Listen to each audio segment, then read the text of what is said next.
Les enfants de la République, Frédéric Aziza. Frédéric Aziza. Radio J. Bonjour et bienvenue dans Les enfants de la République dont vous êtes l'invité, Philippe Ball. Bonjour. Bonjour Frédéric. Alors vous êtes journaliste, chroniqueur, écrivain, ancien directeur de France Inter et de Charlie Hebdo. Et vous avez toujours été en première ligne dans les combats pour la laïcité, contre les ravages de l'islamisme, contre l'antisémitisme et puis tous les populismes. 10 ans après le massacre de Charlie, vous incarnez toujours l'âme de ce journal et des martyrs du 7 janvier 2015. Votre dernier ouvrage, La gauche et l'antisémitisme, est publié aux éditions de l'Observatoire. J'allais vous dire pour commencer, pourquoi ce livre et pourquoi maintenant ? Et on en reparlera après. Je pense que c'est intéressant de mettre les choses au clair sur cette question de la gauche et de l'antisémitisme. Ouais. C'est décisif pour une raison très simple. C'est que la gauche, depuis notamment la Seconde Guerre mondiale, a une espèce d'autorité intellectuelle en France. Et autorité intellectuelle qui s'entend dans les universités, dans le domaine des arts, des lettres, dans le domaine de la culture en général. Et à partir du moment où une partie de la gauche, qui devient elle-même dominante à gauche, est antisémite, c'est toute la culture et toute la politique qui est entachée. Donc cette gauche-là, quand elle redevient, je dis bien quand elle redevient aussi clairement antisémite, parce qu'elle l'a déjà été, elle le sera sans doute. Mais elle a déjà été il y a plus d'un siècle. Elle l'a été toujours. Toute la gauche radicale, héritière de la terreur, celle qui a fait de son héritage de gauche, qui a fait de la terreur son héritage de gauche principal. Ouais. Son principal héritage, elle a toujours été soit antisémite, soit compatible avec l'antisémitisme. Et on va y revenir. On va revenir sur votre livre. Mais d'abord, parce que c'est le principe de l'émission, et vous connaissez cette émission, on va parler de votre parcours, Philippe Ball. Les livres, la musique, le théâtre, le monde du spectacle, ça a compté pour vous. Est-ce que, sans tout ça, vous seriez le même aujourd'hui, le même Philippe Ball ? Non, énormément. Je compte. Alors, je ne le fais plus sur scène et professionnellement, mais je fais toujours de la musique. J'adore le spectacle. Dès que je peux, je vais en voir. Vous savez, vos chroniques du lundi sur Europe 1, c'est quelque part un spectacle. Hein. C'est vrai. Il y en a quelques-unes dans ce livre. Hein. Je les travaille comme un sketch. Ouais. Ce qui demande d'ailleurs du travail. Mais enfin, les gens sont préoccupés de ça. Mais bon, moi, je les travaille comme un sketch. Alors, vous les travaillez comme un sketch. Alors, je ne sais pas si la vie, pour vous, a été un sketch. En tout cas, et l'école, je ne sais pas. Vous avez quitté l'école assez vite, 1969, pour gagner votre vie en chantant dans les cabarets. Qu'est-ce que ça vous a appris ? Et puis, juste après, il y a eu 68. Enfin, juste avant, d'ailleurs, 68, ça vous a marqué ? Vous aviez 15 ans. Oui. 69 les cabarets, juste après 68. Oui.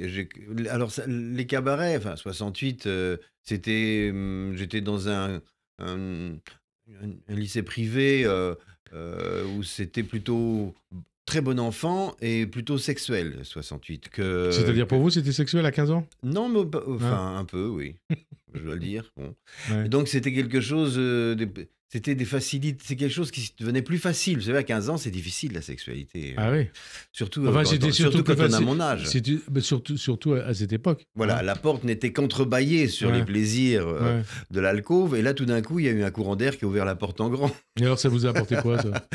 Et comment ça vous a fait évoluer ? Je ne sais pas. Il y a des choses que j'ai aimées dans 68 après. Mais j'ai fait le tri. Ce que j'ai aimé, c'est peut-être l'avancée formidable qu'a pu faire la lutte des femmes à ce moment-là. Et bizarrement, j'étais un enfant, enfin un jeune homme féministe, dans un milieu qui ne l'était pas du tout. Et vous êtes resté féministe ? Oui. Oui.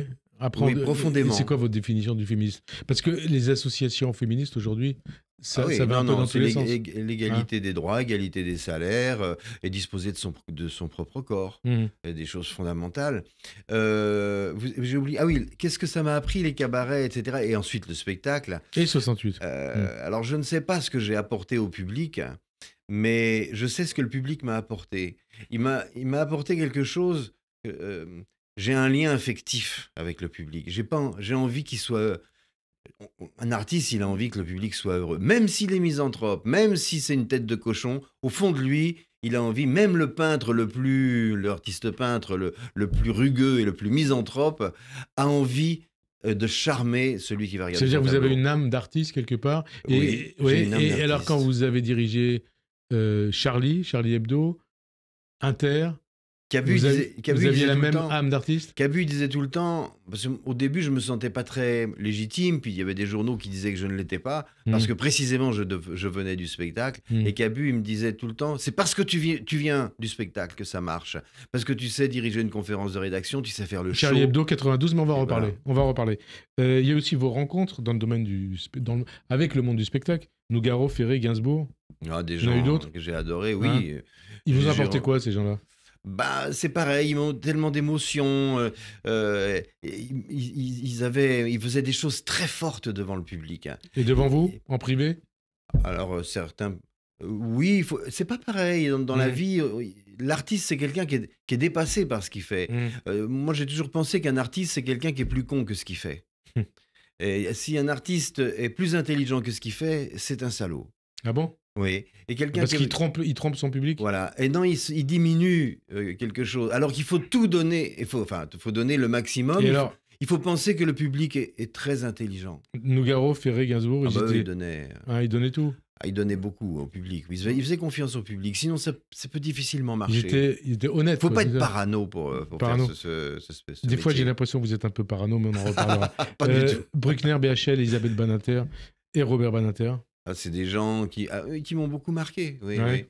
Oui. Je vois Elisabeth, on est très proches.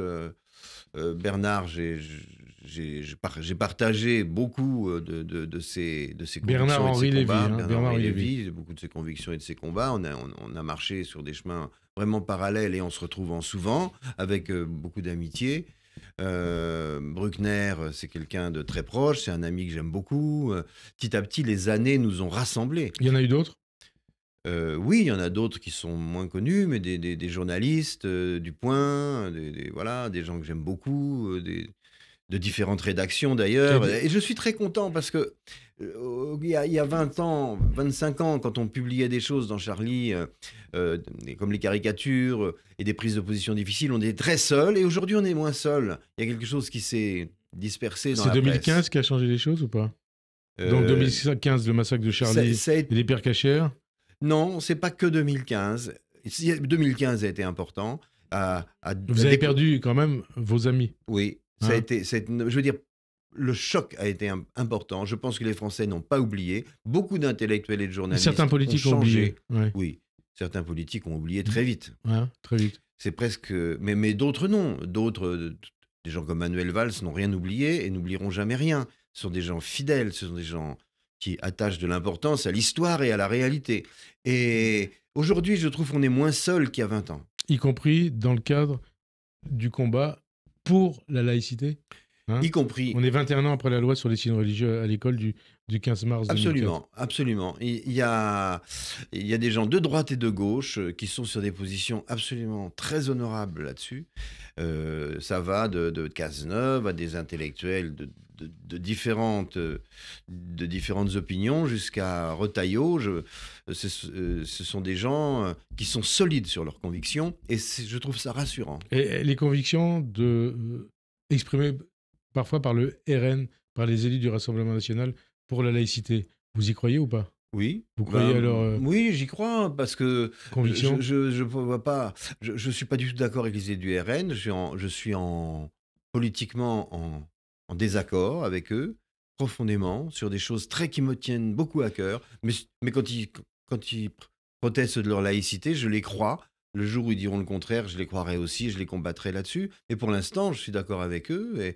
Et en tous les cas, bienvenue au club. Il ne faut pas repousser les gens qui se rallient aux idées qu'on aime. Ouais, il faut leur dire banco, chiche. Allez-y, oui, banco, chiche. Et vous y croyez donc il faut faire le pari d'y croire. On ne doit pas être le psychanalyste de son adversaire. On doit croire à ce qu'il dit tant que les faits ne l'ont pas contredit. On doit croire à ce qu'il dit. Alors vous dites on ne doit pas être le psychanalyste de son adversaire. On en reparlera après. Mais on a l'impression à vous lire et à entendre vos chroniques que vous êtes souvent le psychanalyste de LFI. J'ai pas besoin de l'être. Non, parce que le psychanalyste, c'est quelqu'un qui va chercher quelque chose qui est latent. Pour reprendre un terme freudien, quelque chose qui est latent. J'ai pas besoin. L'inconscient. Oui, donc là, LFI, c'est manifeste. il n'y a pas besoin de... L'antisémitisme est manifeste. On va en reparler. Les syndicats, on parlait de l'école, de la laïcité. Est-ce que les syndicats font encore leur travail, sont encore les boucliers pour la laïcité? J'en suis pas sûr. Et tous les syndicats, où il y en a qui... Non, je pense que la CFDT est restée plus structurée. Mais je crois que la CGT et Sud j'ai l'impression de temps en temps qu'ils manifestent pour l'emploi et les salaires à Gaza.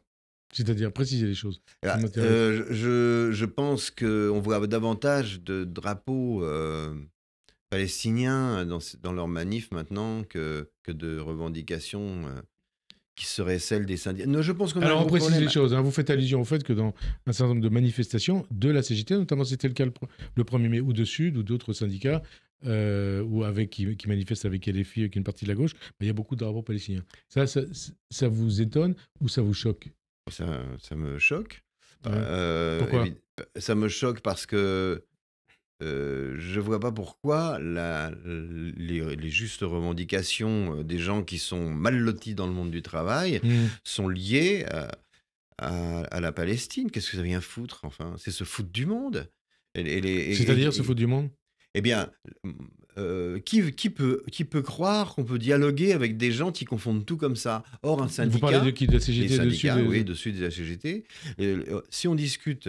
c'est pour arriver à un consensus. Or, ça fait bien longtemps que ces syndicats ne cherchent plus le consensus. Ils sont dans l'opposition politique et non dans le consensus syndical. Et vous dites ça également par rapport à leur volonté d'abroger la loi sur la retraite. Et au mépris des intérêts des travailleurs. Pourquoi? Je vais vous dire pourquoi. Oui, mais ils disent l'intérêt des travailleurs, c'est la retraite à 60 ans. Oui, mais ça veut dire quoi, la retraite à 60 ans? Ça veut dire un État ruiné et une insécurité totale pour les plus faibles qui s'en suivra. Donc, c'est juste des gesticulations politiques au mépris, une fois de plus, des intérêts des travailleurs, parce que, tout simplement, un État ruiné ne peut pas être un État social. Donc, ils le savent très bien, ils le savent, mais ils s'en foutent, parce que à partir d'un but qu'ils ont là, qui est complètement dingue, la retraite à 60 ans, c'est impossible. Alors que même les sociaux-démocrates danois veulent passer à 70. 62 ans, pareil? 70. Non, mais je parle 62 ans, pareil, c'est impossible? 62, c'est impossible. C'est impossible, d'autant qu'on peut aménager du travail plus facile pour les gens plus âgés, on peut des horaires pour les métiers pénibles, peut-être les faire partir plus tôt. Mais ils ne veulent pas négocier, ils veulent défiler avec des drapeaux palestiniens. Voilà. Très bien, alors on poursuit. L'école, les élèves, les profs, la laïcité, un certain nombre d'enquêtes démontrent que les élèves rejettent majoritairement la laïcité à la française. Qu'est-ce que ça vous inspire? Qu'est-ce que ça dit de l'État, de l'école et de la société française? Est-ce qu'il faut y voir, comme certains disent, les ravages de la cancel culture et de l'indigénisme?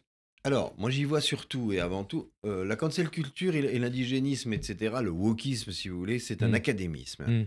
Quand on commence à dire qu'un homme c'est une femme ou une femme c'est un homme, avec tout le respect qu'on doit aux gens qui veulent changer de sexe, et ça, je ne conteste pas ça, mais quand on commence à dire des âneries pareilles, ça veut dire qu'on nie la réalité, et qu'on est impuissant à dire la réalité, ça veut dire qu'on condamne à disparaître assez vite. Je pense que ces idéologies puritaines vont disparaître. Quant aux élèves les enfants qui refusent la laïcité, alors là, je ne veux pas faire de la psychanalyse, mais de la psychologie, ce qui n'est pas tout à fait pareil. Je pense qu'ils ne veulent pas d'ennui avec leurs condisciples plus ou moins radicalisés. C'est-à-dire, qu'est-ce que vous entendez par ils veulent vivre en bonne entente avec leurs condisciples musulmans qui sont souvent très religieux. Et ils veulent pas... Vous parlez des élèves, là Les élèves, et les profs, pareil, d'ailleurs. Et ce qui guide cette espèce de laxisme vis-à-vis de la laïcité, ça n'est pas une conviction, c'est une peur. On va vous répondre. On va vous répondre. Pas une laxisme, on va vous répondre que ce que vous dites, c'est raciste. Je parle pas de race, parce qu'il n'y a pas besoin d'être. Vous mettez en cause les arabe condisciples musulmans, ou caucasien ou ou subsahéliens ou je sais pas quoi pour être musulmans. Et les protestants peuvent être blancs, noirs, d'origine, de tout ce qu'on veut. Je parle pas de race, je parle juste de religion. Je pense qu'il y a un radicalisme, en tous les cas, quelque chose de religieux, de très fort qui s'est installé, d'assez séparatiste. Et du coup, les élèves, pour pas être dans une guerre permanente dans le cadre de leurs études, ils ont décidé que la laïcité, c'était emmerdant, parce que la défendre, ça les mettait en danger peut-être parfois physiquement. Alors, on va parler d'un autre danger, on va remonter Donc, ils sont tolérants vis-à-vis de l'intolérable. Alors, on va parler d'un autre danger, on va revenir à Charlie. Après votre rencontre avec Cabu en 92, donc vous relancez Charlie. 2006, c'est là, on passe les années, publication des caricatures de Mahomet, et la première fatwa contre Charlie et sa rédaction. Je crois que c'est depuis que vous êtes d'ailleurs sous protection policière, depuis 2007 en tout cas. Et puis il y a eu cette journée terrible du 7 janvier 2015, 10 ans après le massacre de Charlie. Où est-ce qu'on en est? Où est-ce que vous en êtes? Et est-ce que vous croyez qu'on a tiré les leçons de ce qui s'est passé? Je pense que la population, en grande partie, a tiré les leçons. Ce sont les responsables politiques qui ont du mal à tirer des leçons. Pourquoi ont-ils tant de mal? Eh bien, à mon sens, c'est parce que devant la complexité de ce qu'il faut faire et du danger qu'il y a, par exemple, pour le président Macron, qui a la trouille de venir, parce que là aussi, la peur joue à une manif contre l'antisémitisme, et qui préfère, parce qu'il a peur que les banlieues prennent feu un jour. Vous croyez que c'est ça? Oui. Ouais. Oui. Et c'est justifié ou pas? Non. Parce que les convictions de la République, si le président de la République ne les affirme pas, elles sont foutues. Et on avance. Charlie, toujours, les années passent, les attaques et même la haine anti-Charlie ne faiblit pas. J'ai retrouvé cette tribune de Pascal Boniface, 19 septembre 2012, sur le site de l'Iris. La tradition, il écrit ceci, la tradition libertaire de Charlie Hebdo, donc on est en 2012, appartient depuis plusieurs années déjà au passé du journal, qui joue maintenant à fond la carte beauf raciste. Il parle ainsi de Charlie. Il faut faire tomber les masques et dire que Charlie Hebdo est devenu un journal populiste et non plus libertaire. Il n'y a rien de courageux à taper sur les musulmans en France à notre époque. Et aujourd'hui, le même Boniface vous classe parmi les meneurs de la Hasbara, c'est-à-dire la propagande israélienne. Un commentaire? Et de quoi Boniface est-il le nom? Boniface, c'est le nom de quelqu'un qui un jour a dit à la gauche, il y a quelques années... Donc je sens que vous faites allusion à sa note du début des années 2000, sa note interne au PS. Plus qu'une note, ça, il en a fait un bouquin même. Oui, il a fait plusieurs bouquins. Ça a commencé par une note. Voilà, donc si vous voulez vous faire élire, vous les députés ou vous qui avez l'ambition de devenir député de gauche ou d'arriver au pouvoir, il y a tant de musulmans en France, il y a tant de juifs, donc choisissez votre camp. Alors aujourd'hui, il dit que c'était pas le cas. Aujourd'hui, il dit que c'était une note pour dénoncer la politique de Sharon. Je précise les choses. Alors à ce moment-là... mais elle a été interprétée que n'a-t-il changé d'avis depuis? Et elle a été interprétée comme ceci. Et d'ailleurs, il a été viré du PS pour ce... Il a été viré du PS pour ça, mais il a continué à dire ça d'une certaine façon. Est-ce que vous considérez que c'est ce genre de discours qui a pu favoriser l'antisémitisme? Non. Nous sommes au début de la première intifada. Oui et non. Ça ne fait qu'accompagner quelque chose qui existe déjà et dont la marche est presque... inéluctable. Ça commence dès après la guerre avec la forme que va prendre le soutien à l'anticolonialisme d'une partie de la gauche radicale qui va s'allier à la faction algérienne la plus radicale elle-même et qui est antisémite. Et donc il y a une partie du monde intellectuel français qui est radicalement en compagnon de route du Parti communiste, et le Parti communiste qui va faire muter l'antisémitisme politique d'avant la Seconde Guerre mondiale en antisémitisme géopolitique. Alors à l'époque, je me souviens, j'étais militant à l'époque, pour les juifs du RSS, on disait.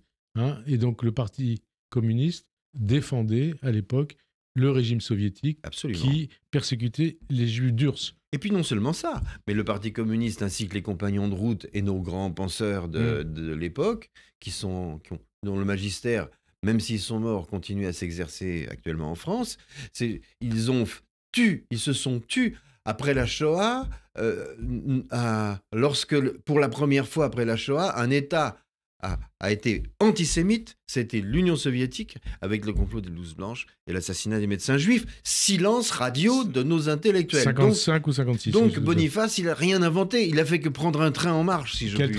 Quel train Le train de l'antisémitisme de la gauche. Le train de l'antisémitisme de la gauche, c'est ce que vous dites, je vous laisse le dire. Moi, je pense que c'est le train de l'antisémitisme de cette gauche-là. Ouais, c'est votre Parce opinion. qu'il y a une gauche, je tiens à préciser qu'il y a une gauche libérale, alors celle qui sera dreyfusarde pendant l'affaire Dreyfus et qui sera extrêmement courageuse.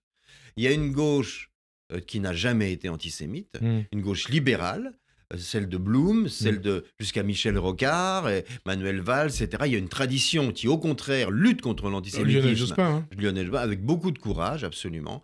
Et une gauche radicale qui, une fois de plus... Enfin, la gauche social-démocrate, en gros. Oui, c'est ça, libérale. Libérale. Et alors, d'ailleurs, vous parlez de Boniface, ce que vous avez dit, c'est votre opinion. Je pense que Boniface, il a pris en marche un train qui roulait déjà. D'accord. C'est-à-dire que c'est ce que Jean Kelevitch dénonce dans l'imprescriptible déjà en 73. Alain Jakubowicz, qui était ici à votre place il y a 15 jours, il disait que Boniface est le précurseur du mélanchonisme, de la mélanchonisation des esprits. Il a raison ou il a tort? Oui, ça existait déjà. D'accord. Voilà, il n'a rien inventé, Boniface. C'est une posture française qui est très ancienne. Très ancienne. C'est-à-dire déjà, Jules Guesde était anti-Dreyfusard. Déjà Doriot... On peut pas dire que Boniface soit anti-Dreyfusard. Non, je n'ai pas dit qu'il était anti-Dreyfusard. J'ai une position vis-à-vis des Juifs qui est une position de critique et d'hostilité, voire de rejet.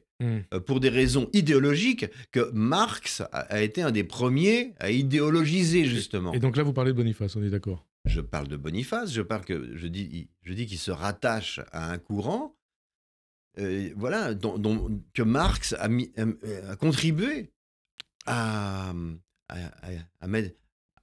structurer au sein de la gauche radicale. Alors, ça nous conduit à parler de votre livre, La gauche et l'antisémitisme. Je précise pour nos auditeurs que c'est publié aux éditions de l'Observatoire. Vous y posez cette question. D'où vient à gauche, non pas l'antisémitisme manifeste que l'on observe aujourd'hui, mais la décontraction, la désinvolture et la sérénité avec lesquelles il exprime, moins d'un siècle après l'extermination des Juifs d'Europe par les nazis? Votre réponse à votre question? Voilà, je pense que je trouve, si vous voulez, il y a quelque chose qui me semble complètement dingue, que cette gauche qui naît en quelque sorte, qui se structure intellectuellement grâce à la Révolution française et spécifiquement grâce à l'épisode de la Terreur.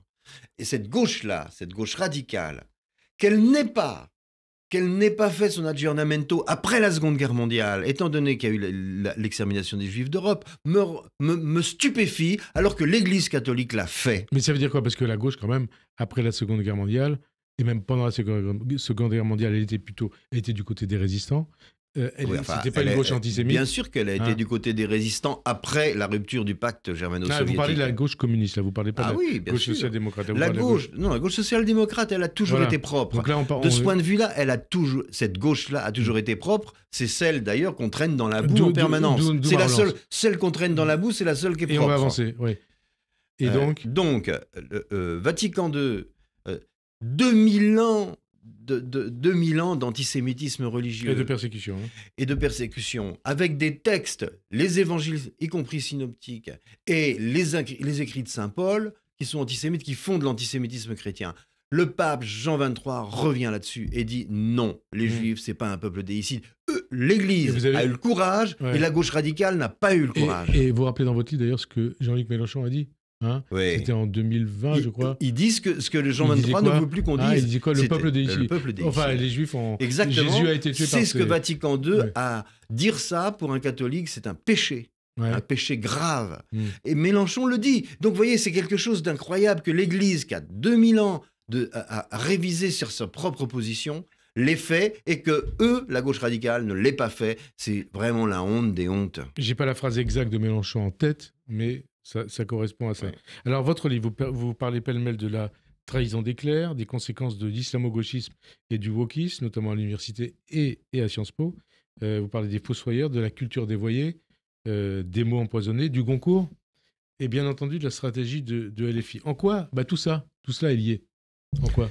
C'est lié par un conformisme intellectuel français, qui n'est pas, hélas, que français, parce qu'on le voit aux États-Unis, on le voit en Allemagne, on le voit en Italie, on voit partout. C'est-à-dire... c'est la jeunesse, hein.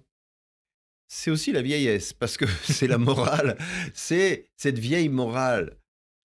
La gauche radicale se veut la garante de la morale politique et du bon goût des arts et des lettres.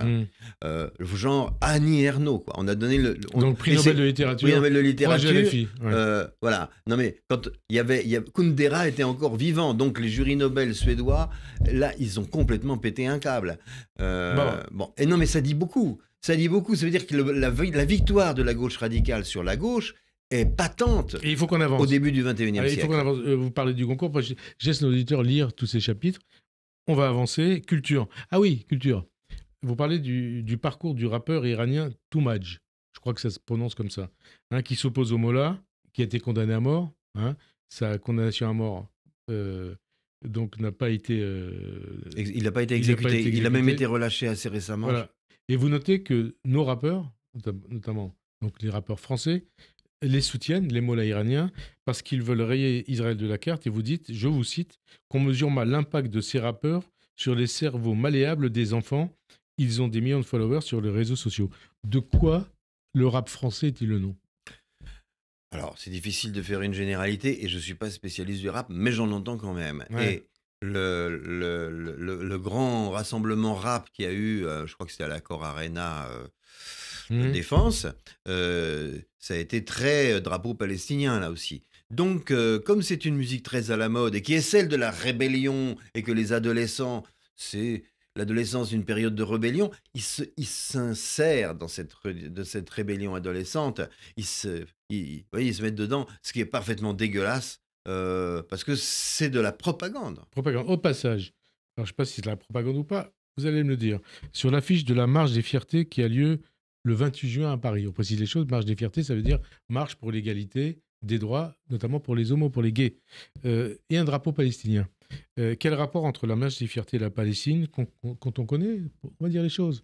Le sort réservé aux homosexuels, notamment à Gaza. Imaginons, comme dans un livre d'Orwell, La ferme des animaux, imaginons les poulets qui manifestent dans la rue en faveur des rôtisseries, quoi. Ouais. C'est-à-dire, hallucinant. Précisez-nous les choses. C'est cette image, on nous dit les dindes qui vont manifester. Les personnes qui veulent changer de sexe, les homosexuels, les lesbiennes, les personnes qui n'ont pas la sexualité hétérosexuelle, qui sont... Voilà. Ceux-là sont persécutés dans ces régions où l'islam... Gaza... ça a été le cas en Syrie, c'est monstrueux. Daesh, on voit encore des images. On voit encore des images de gays jetés du haut d'immeubles parce qu'ils sont homosexuels. Bien sûr. Donc là, il y a quelque chose.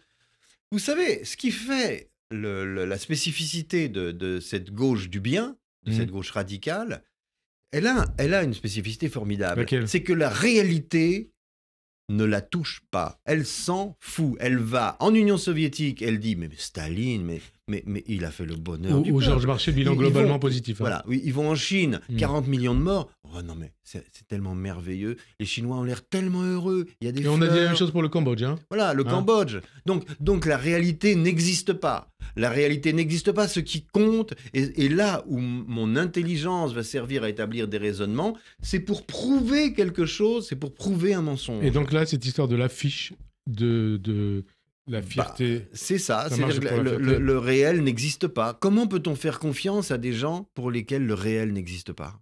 C'est impossible de leur faire confiance. Et qu'est-ce que ça dit des associations qui appellent à ça ? Ça veut dire qu'elles sont dans cette même... J'ai beaucoup lu et fréquenté, en plus personnellement, Clément Rosset, un très grand philosophe, et qui a écrit beaucoup sur la question du réel et son double, le double du réel. Et je pense que ces gens-là vivent dans le double et que le réel leur échappe. Alors, vous critiquez beaucoup aussi, je crois qu'il y a peut-être même 2 chapitres sur le monde. Vous critiquez beaucoup le monde, sur la ligne, sur la stratégie du monde. et vous dites que Le Monde est pour beaucoup dans l'air du temps.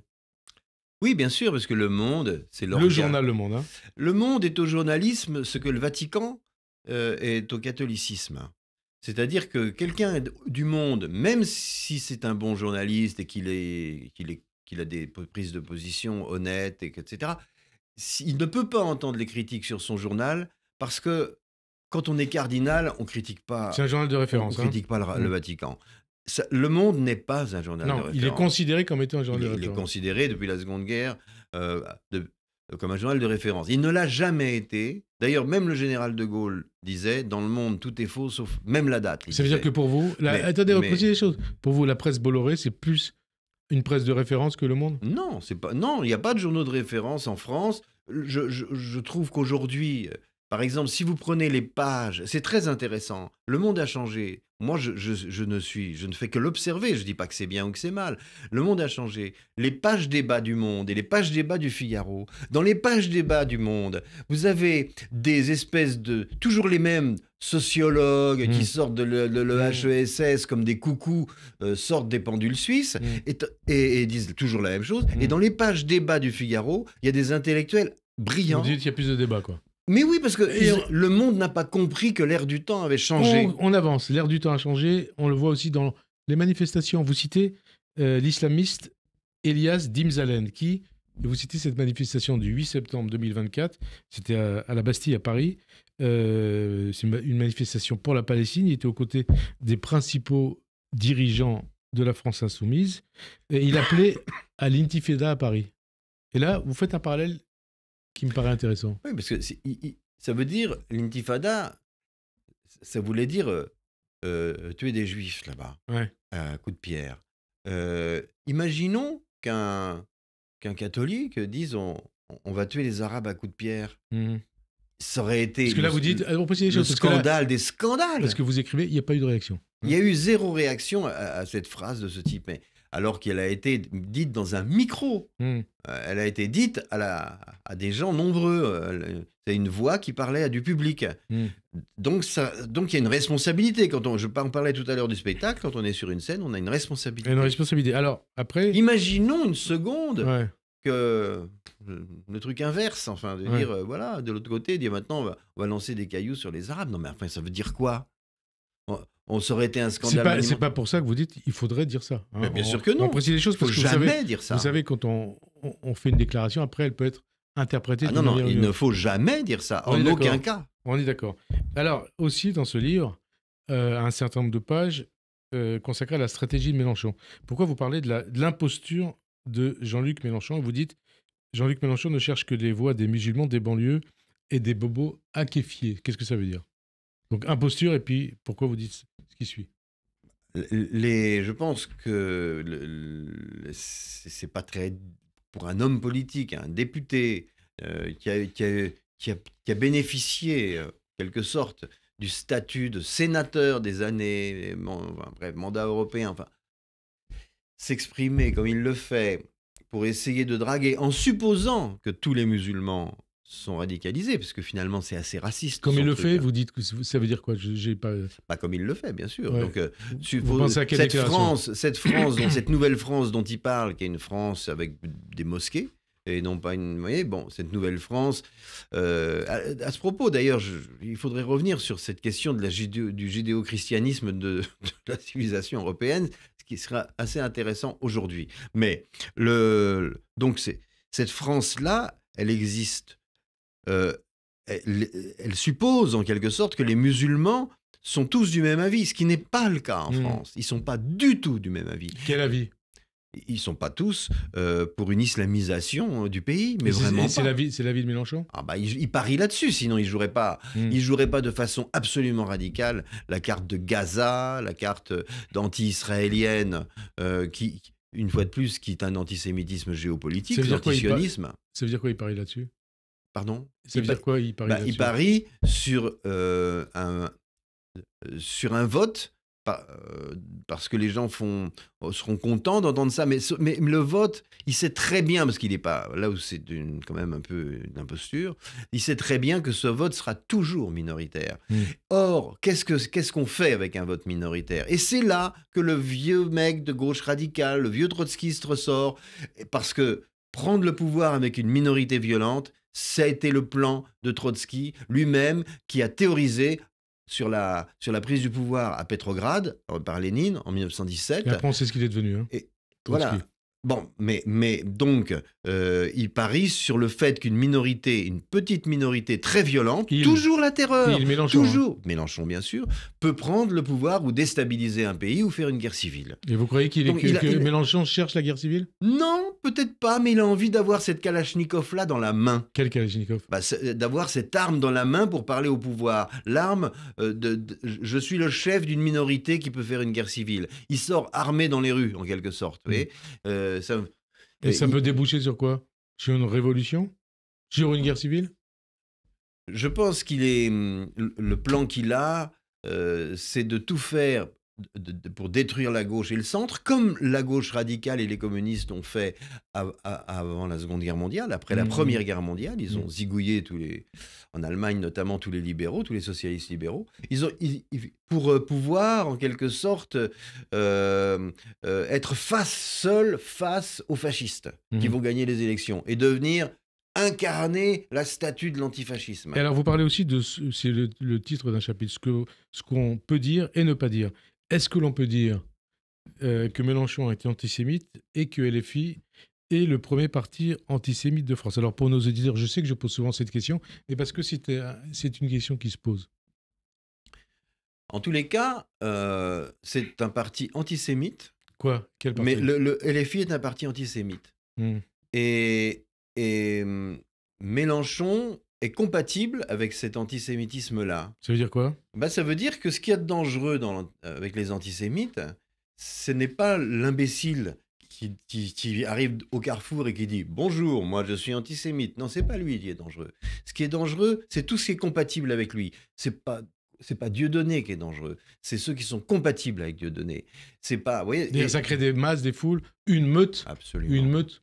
Hein? Bien sûr, une meute. Une meute antisémite? Bien sûr, une meute. C'est toujours des meutes, les antisémites. Et donc, ce qui vous conduit à dire ce que vous dites de LFI. Ce qui est intéressant, on parlait des woke et tout ça, et de négation de la réalité, c'est que c'est Orwell qui disait ça, et je pense qu'il a profondément raison. L'antisémite, déjà, ce qu'il définit, c'est quelqu'un qui croit n'importe quoi. Qui croit n'importe quoi, on précise les choses, les chiffres. 13 millions de juifs dans le monde, 8 milliards d'habitants. Voilà. Et j'entendais, je ne sais plus qui dire, oui, c'est Colosimo qui disait, on a l'impression que les 8 milliards d'habitants du monde ont pris pour cible les 13 millions de juifs. C'est ça. Hein? C'est ça. Ils croient n'importe quoi. L'antisémite croit n'importe quoi. Il est complotiste, etc. C'est ce qu'il définit d'abord et avant tout. D'abord, je pense que l'antisémite n'a pas besoin des juifs. Alors on avance. Vous parlez aussi de la gauche, puisque votre livre c'est la gauche antisémite, l'antisémitisme de gauche. Vous parlez d'une gauche défigurée du mystère du Parti socialiste. Quel mystère? Et vous êtes aussi très dur à l'égard des Verts. Pardon, j'ai pas compris la question. Vous parlez d'une gauche défigurée et du mystère du Parti socialiste. Qu'est-ce que ça veut dire? C'est une disparition hallucinante. C'est-à-dire? Il n'y a plus de Parti socialiste. Olivier Faure, il n'est pas au Parti socialiste. C'est un appendice de Mélenchon. Ça veut dire quoi, un appendice de Mélenchon? Quand on est à côté de la France Insoumise, qui est un truc braillard, qui fout le souk à l'Assemblée en permanence, et qu'on est PS et qu'on est allié à ça, on n'existe pas du tout. Il n'existe que dans sa propre position de député, avec sa petite paye de député, son petit siège de député, ses petits avantages, avantages de passer à la télé de temps en temps, mais politiquement, il n'a pas de parti fort. Il aurait un parti si Meyer un parti de 40 000 militants.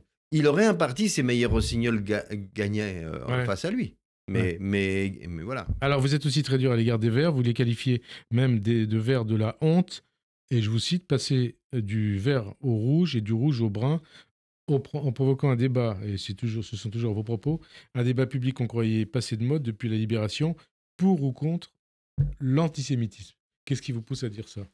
Les Verts, dès le début, on s'appelle de Scandrani, on se rappelle de ces gens qui ont été très importants. Ce sont des personnalités qui ont été chez les Verts, mais c'est pas tous les militants et tous les dirigeants bien verts sûr. sont comme ça. Les militants suivent. Le problème aussi des Verts, c'est qu'ils ont pas... Ils se sont construits sur un rousseauisme qui a tout à voir avec avec le Rousseau qui a inspiré la terreur. Et donc, ils sont compatibles avec Mélenchon, ils sont compatibles avec tout, parce qu'ils ont un mythe. Les Verts, qui fait qu'ils ne sont pas, pour moi, dans la réalité, et que profondément, ils ne sont pas laïcs. Enfin, ils ont un problème avec la laïcité. Alors, vous dites... Attendez, je vous cite pour nos auditeurs, ils ne savent pas précisément ce que vous avez dit.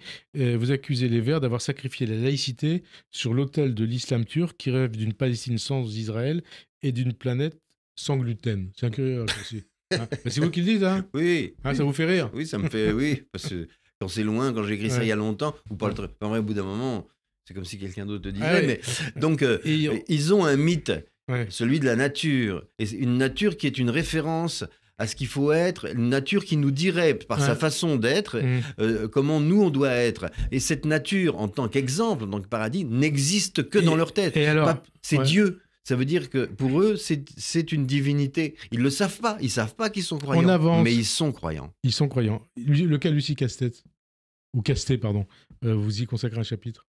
Oui, blague, parce que je m'en fous de Lucie Castet.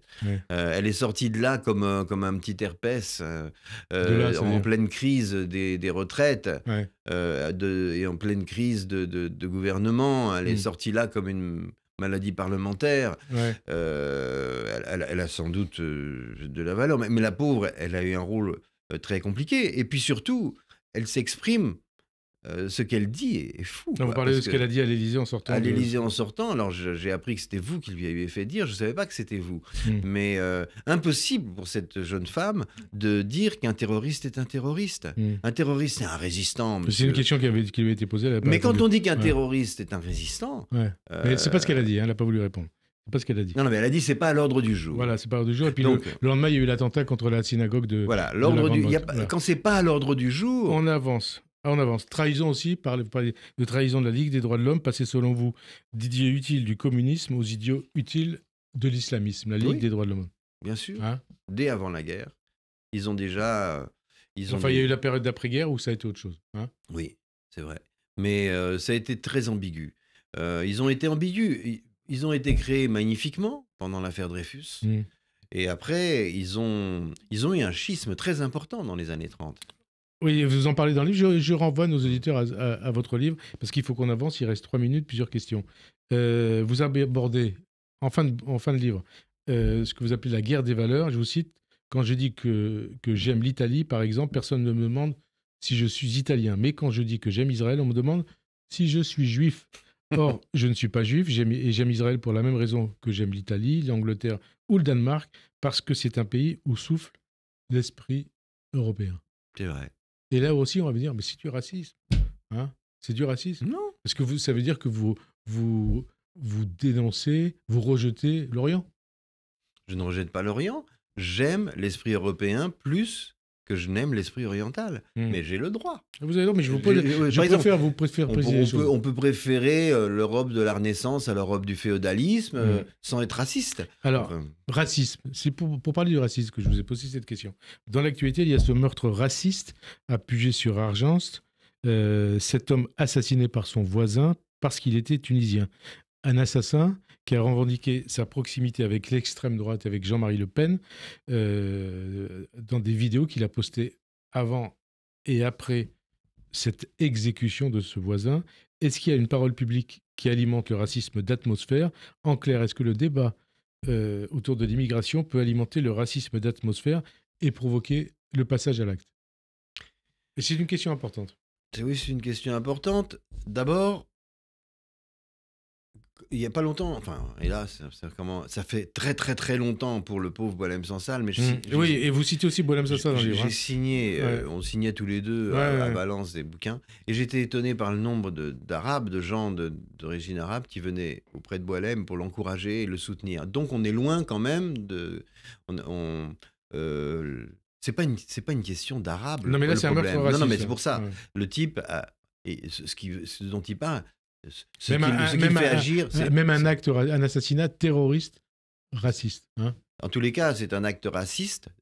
ça ne fait aucun doute. Non, mais moi, la question, c'était est-ce qu'un certain nombre de choses, notamment le débat sur l'immigration, alimente ce racisme? Non, c'est ce qu'on nous fait dire, c'est ce qu'on nous fait croire depuis 40 ans, et c'est ce qui fait qu'on n'a pas eu de politique migratoire. C'est parce qu'on a voulu mettre ce tabou. Parce que vous dites, on n'a pas le droit de parler d'immigration. Il faut que l'on parle d'immigration, c'est tout à fait nécessaire, sinon, oui, ça va mal tourner. Mais c'est parce qu'on nous a fait croire qu'à chaque fois qu'on parle de politique migratoire, on allume le racisme, qu'on n'a pas de politique migratoire. Et pour revenir à votre livre, on arrive à la conclusion de cette émission. L'antisémitisme de gauche, est-ce qu'il y a une parole publique qui alimente un antisémitisme d'atmosphère ou un antisémitisme tout court? Oui, l'antisionisme.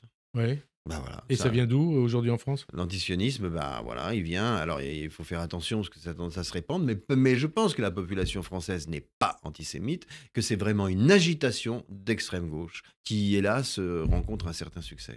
Dernière question, toute dernière question. En dépit de tout ce que vous venez de dire, de tout ce que vous avez écrit, de tout ce que vous dites le lundi dans vos chroniques sur Europe 1, est-ce que vous avez des raisons d'espérer ou est-ce que vous avez plus de raisons de désespérer?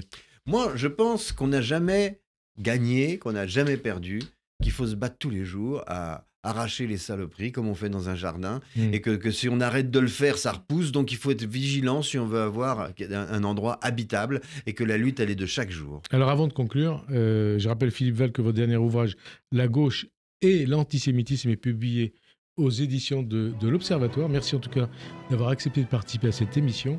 Bonne fin de journée sur Radio J et à dimanche prochain. Merci. À bientôt Frédéric. Merci.